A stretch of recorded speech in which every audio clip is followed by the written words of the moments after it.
ولأمي خرطان المعاني والجزاير بالحلايا والرجانة والجمال. ولأمي خرطان المعاني والجزاير بنت عز وبالكرم مضرب مثايل، فارقة في عزها بين الاصايل بالحلايا والرزانة والجمال.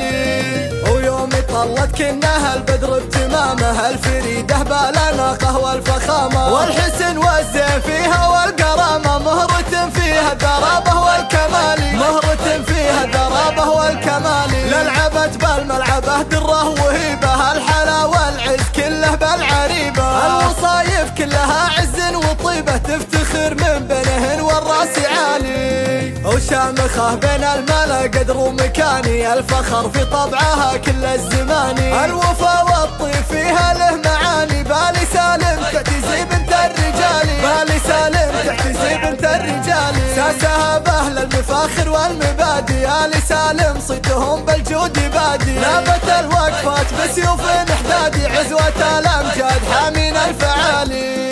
ويوم طلت كنها البدر بتمامه الفريده بالاناقه والفخامه والحسن والزين فيها والقرامه، مهرة فيها الدرابه والكمال، مهرة فيها الدرابه والكمال.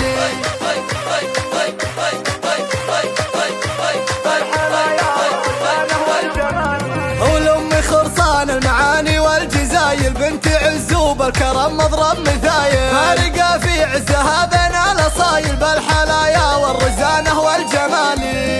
ويوم طلت كنها البدر بتمامه الفريده بالاناقه والفخامه والحسن والزين فيها والقرامه، مهرة فيها الدرابه والكمال، مهرة فيها الدرابه والكمال. للعبت بالملعبه دره وهيبه الحلا والعز كله بالعريبه، الوصايف كلها عز وطيبه تفتخر من بينهن والراس عالي، وشامخه بين الملا قدر ومكاني الفخر في طبعها كل الزماني، الوفا والطيب فيها له معاني. بالي سالم تعتزي بنت الرجال، بالي سالم تعتزي بنت الرجال. ساسها باهل المفاخر والمبادي، آل سالم صيتهم بالجود بادي، لابت الوقفات بسيوف احدادي عزوة الامجاد حامين الفعالي. ويوم طلت كنها البدر بتمامه الفريده بالاناقه والفخامه والحسن والزين فيها